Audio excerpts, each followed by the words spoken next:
साल का तुम्हारा बेटा। अच्छा, दूसरी बात ये बताओ, कल को तुम्हारा बेटा 25 साल का तुम्हारा बेटा तुमसे कहे कि पापा पापा तुम ही बने रहो, हमें कोई दिक्कत नहीं है, पर कल से पूरे हटा के सामने हमसे पापा कहियो, ऐसा हो सकता? बोलो, तुम अपने लड़का से पूरे हटा में पापा पापा कह सकत सबके सामने? नहीं कह सकते ना। पर महाराज मनु ने भगवान राम से कहा, हे जगत के पिता राम, पिता तुम ही बने रहना, पर अगले अवतार में तुम हमसे पापा पापा कहना। भगवान ने कहा चलो तुम बाप बन जाओ, हम बाप बनाने को भी तैयार हैं। वो जगत का बाप होकर के, जगत का पिता होकर दशरथ को सबके सामने पिता पिता कह रहा है। रिश्ता बन जाए, बस सांचा रिश्ता जुड़ जाए परमात्मा से, समझ लेना कि जीवन धन्य हो गया। क्योंकि दुनिया के जितने रिश्ते हैं, कोई रूठ जाएगा, कोई बीच में छूट जाएगा, कोई फूट जाएगा, पर परमात्मा से बनाया हुआ रिश्ता इस जन्म में रहेगा, और तुम्हें जितने जन्म मिलेंगे उतने जन्मों में वो रिश्ता तुम्हारा बना रहेगा परमात्मा से। इसलिए भगवान से कोई ना कोई रिश्ता बनाओ, जिसको जो अच्छा लगे वो रिश्ता बनाओ, पर भगवान को अपना बनाओ। दुनिया का बनकर देख लिया, अब तेरा बनना बाकी है। रिश्ता जोड़ लो। राजा हिमांचल ने कल आप कथा सुन रहे थे, भगवान शंकर से एक रिश्ता जोड़ लिया, एक रिश्ता जोड़ लिया, दामाद बना लिया भोलेनाथ को। राजा हिमांचल ने अपनी बेटी का कन्यादान भगवान शंकर को कर दिया। देवता विदाई ले लेकर के अपने धाम चले गए। आज माता मैना भगवान शंकर के पास जाकर के कहती हैं कि हे भोलेनाथ, आपसे मेरी एक प्रार्थना है। बोले क्या? कृपा निधे कृपां कृत्वा शिवां सां पाल्यसि सहस्र दोषे पार्वत्यां आशुतोष क्षमस्यसि। हे भगवान भोलेनाथ, आपका नाम है आशुतोष, और मेरी बेटी पार्वती में सहस्र दोष हैं, पर आप कृपा करके हमारी बेटी के दोषों को क्षमा कर देना, हमारी बेटी के दोष क्षमा कर देना। और यहां से बड़ी सुंदर शिक्षा माता पार्वती के लिए माता मैना दे रही हैं। देखो, पार्वती जी के लिए पाती व्रत धर्म की शिक्षा देने की कोई आवश्यकता नहीं थी,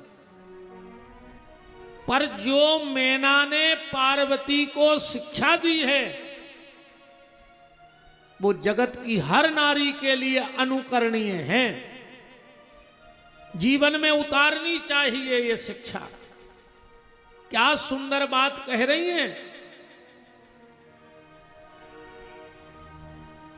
धन्या पतिव्रता नारी, माता मैना कह रही बेटा पार्वती, धन्या पतिव्रता नारी, नान्या पूजा विशेषतः, पावनी सर्वलोकानां सर्व पापो घनाशनी। बेटी, वो नारी धन्य है जिसका जीवन सिर्फ पति के चरणों में ही समर्पित हो। और हमें लगता पूरा निचोड़ तो गोस्वामी जी ने रामायण में एक चौपाई में ही रख दिया कि एक ही धर्म एक व्रत नेमा, उकाय बचन मन पति पद प्रेम। देखो यहां से बात समझो, संसार को पवित्र करने का काम किसका है? गंगा का। गंगा ने ठेका लिया है कि हम संसार को पवित्र करेंगे। तो संसार को पवित्र करने का काम है गंगा का। तो गंगा को पवित्र कौन करता है? गंगा को पवित्र दो लोग करते हैं, एक यति, यति माने संत, और दूसरे सती, सती माने पतिव्रता नारी। ये कुंभ क्यों लगता है? क्यों लगता है कुंभ, बताओ? क्या जिस दिन कुंभ था उसी दिन गंगा का महत्व था? फिर साल भर लोग क्यों जाते हैं वहां? साल भर क्यों जाते हैं? हमारे लिए गंगा आज भी वही है और हमारे लिए माघ में भी वही है, और कभी भी चले जाओ तो तुम्हें वही गंगा मिलेगी। ऐसा थोड़ी कि कुंभ में पानी बदल दिया जाता हो गंगा जी का, कोई विशेष जल आता हो कहीं से। कुंभ लगता है संतों को और सतियों को। ध्यान से सुनना, जो साल भर महात्मा गुफाओं में बैठ के तप तपस्या करते हैं, वो साल में एक बार अपनी तपस्या गंगा जी में डाल जाते हैं, और साल भर हमको उनकी तपस्या का फल मिलता रहता है। और कभी भी तीर्थ जाया करो, कभी भी तीर्थ जाया करो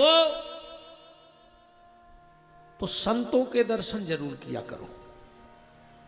चाहे मंदिर में जा पाओ चाहे न जा पाओ, वहां मंदिरों मंदिरों भटकने से कुछ नहीं है। हटा में क्या जो मंदिर है इसमें पत्थर रखे हैं जो तुम इलाहाबाद गए थे देखने, बोलो यहां मंदिर नहीं है क्या? यहां गौरी शंकर नहीं है? यहां रामलला जी नहीं है? यहां जगन्नाथ जी नहीं है क्या? यहां भी तो है। हरि व्यापक सर्वत्र समाना, कण कण में भगवान है। और अगर तुम घर के मंदिर, जो बगल में मंदिर है वहां पांव पड़ने नहीं जाते हनुमान जी के, और आज आषाढ़ के दिन 20-20 किलोमीटर जा रहे गाड़ी लेके दर्शन करावे, तो बगल में का पत्थरा धरे, बता। जो व्यक्ति बगल के मंदिर नहीं जाता और बाहर दर्शन करने जाता है, वो खाली घूमने जाता है, दर्शन करने नहीं जाता है। वो तो घूमने गया है न, भगवान तो बगल में भी हैं। तो तीर्थ की महिमा इतनी क्यों है? तीर्थ की महिमा इसलिए इतनी है प्यारे, क्योंकि वहां संतों का दर्शन होता है, इसलिए तीर्थ की महिमा ज्यादा बढ़ जाती है। जब कभी भी कहीं जाया करो तो ये जरूर पता लगाया करो कि अगल बगल में कोई तपी तपस्वी महात्मा तो नहीं रहता है, उनके चरण छूने जरूर जाओ तीर्थों में, उनके चरण स्पर्श करने जरूर जाओ। राम को तो संसार को जो पवित्र करे उसका नाम है गंगा, और गंगा को भी जो पवित्र करे उसका नाम है यति और सती। पतिव्रता नारी जब गंगा में अपना चरण डालती है तो गंगा नाचने लगती है। गंगा से पूछा एक बार कि दुनिया के पापी आउत हैं, तुम में स्नान करत हैं और अपने पाप छोड़ के चले जा तो तुम्हारे लगा तो ढेर लगा हुई है। गंगा बोली नहीं नहीं, मेरे पास कोई पाप शेष नहीं बचता। कहाँ कर देती हो? बोले जिस दिन कोई पतिव्रता नारी या कोई संत अपना चरण मेरे जल में डालता है तो उसी समय मेरे सारे पाप नष्ट हो जाते हैं। ये देश सतियों का है, ये देश संतों का है, ये देश सूरों का है, वीरों का है। 3 इस देश का मुकुट हैं, सती, संत और सूर। आप लोगों ने एक वो दोहा सुना होगा कि 3 लजाते देश को कपटी कायर क्रूर, और 3 सजाते देश को सती, संत और सूर। सुना है कि नहीं सुना? सुना होगा, ये बड़ा प्रचलित दोहा है। अब कभी आपने विचार किया कि इस दोहे में वो कौन सी सती है जिसका नाम लिखा है? कोई तो सती रही होगी जब तो ये दोहा बना। वो संत कौन है जिसको इस दोहे में जोड़ दिया गया, और वो सूरमा कौन है जिसका नाम इस दोहे में लिखा है? आओ जरा इस बात को समझो आज कि वो कौन सती है, कौन संत है और कौन सा सूरमा है। एक गांव में एक भगत जी रहते, ध्यान से सुनियो बात। एक गांव में एक भगत जी थे, भजन में बहुत धनी थे पर धन में बिल्कुल निर्धन थे। भजन में बहुत धनी थे पर धन में बिल्कुल निर्धन थे। पत्नी बड़ी पतिव्रता थी। एक दिन उस गांव के लोग तीर्थ को जा रहे थे तो गांव की बैठक हुई।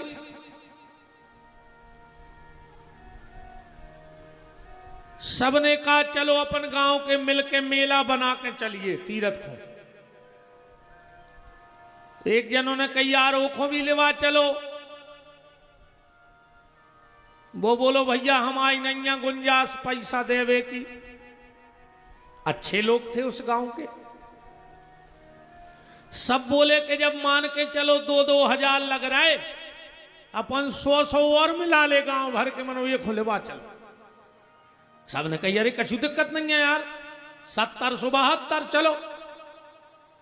उससे कहा तुम चलोगे? वो बोलो सुनो,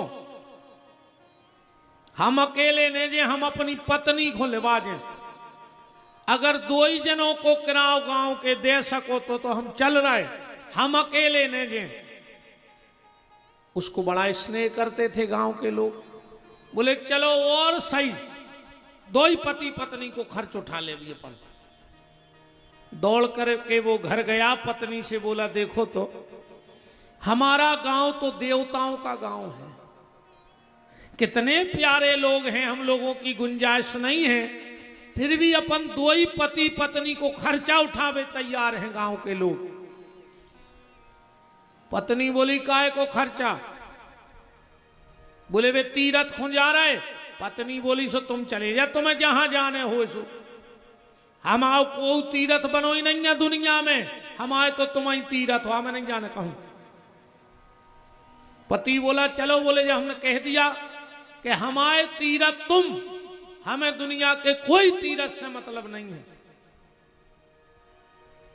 पति बोलो तो हम चले जाएं। पत्नी बोली हां चले जाओ, पर एक शर्त है, बहुत ध्यान से कथा को समझना। पत्नी बोली हम अकेले घर में नहीं रहे हैं, हमें डर लगत है, तो हमारे पास कोई को छोड़ जाओ। वो आदमी बोलो कि हाँ हमारा एक मित्र है वो बनोरे जे देना हमने यहाँ है सो। पत्नी बोली और सुन लो, तुम्हें जाने हो सो जाओ, नहीं जाने हो सो बिल्कुल नहीं जाओ, पर जोन तुम्हारा मित्र घरे रुखे हम एक ही बिस्तर में सो हैं, तुम्हें जाना हो जाओ, नहीं जाना हो मत जाओ। वो आदमी बोलो हमें हमारे मित्र पे भरोसा है, सो जाना तुम एक बिस्तर में, कोई दिक्कत नहीं है। उसने मित्र को बुलाया, बोले मित्र मैं 8-10 दिन के लिए जा रहा हूं तीर्थ यात्रा को, तुम्हें मेरे घर में रुकना है और एक ही बिस्तर पे सोना है। उसने कहा कोई दिक्कत नहीं। वो तो चला गया तीर्थ को। जब ये शाम को आया और सोने लगा तो इसने बीच में एक नंगी तलवार रख दी। उस तरफ मित्र की पत्नी, इस तरफ ये, बीच में एक तलवार रखी है।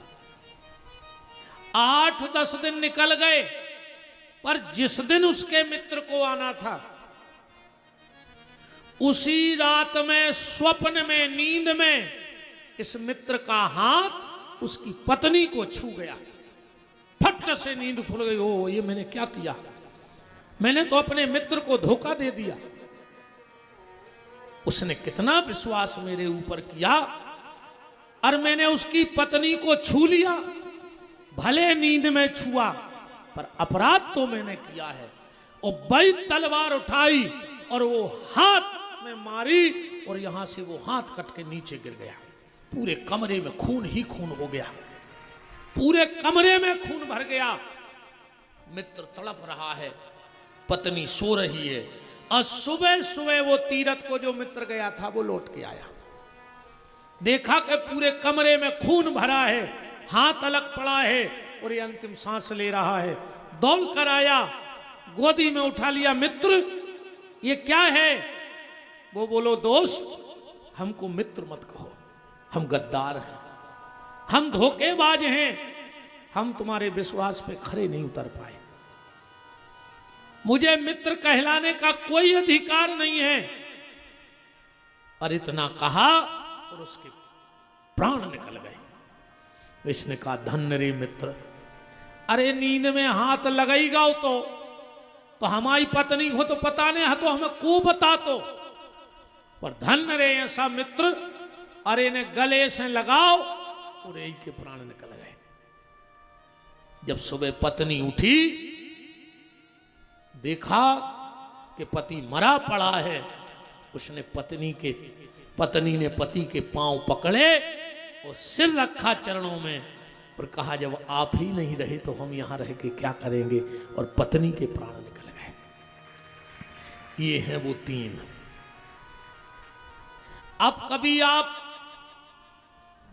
सती सत्ता के चबूतरा देखियो, देखे हो अगर जी ने देखे हो तो अब गौर करियो। सती सत्ता के चबूतरा देखियो, वो में 2 पुतरियां सी बनी रहे थे पथरा में और बीच में एक कटे हाथ को चिन्ह रहे थे। देखियो ने देखो हो तो जहां भी सती सत्ता के चेटका हुआ है, एक बीच में हाथ कटा है और एक पुतरा पुतरिया पथरा पे बने रहे। ये बे यहाँ प्यारे सती सत्ता, वो कटा हुआ हाथ उस मित्र का है और वो पति पत्नी की मूर्तियां उसमें बनी होती हैं। ये इतिहास है यहाँ के, आप पढ़ो तो संसार को जो पवित्र करे उसका नाम गंगा, और गंगा को जो पवित्र कर दे वो पतिव्रता नारी। हमारे भारत की माताओं का गौरव। एक बार हमारे भारत का एक बेटा, एक लाल, एक सपूत विदेश में बैठा था।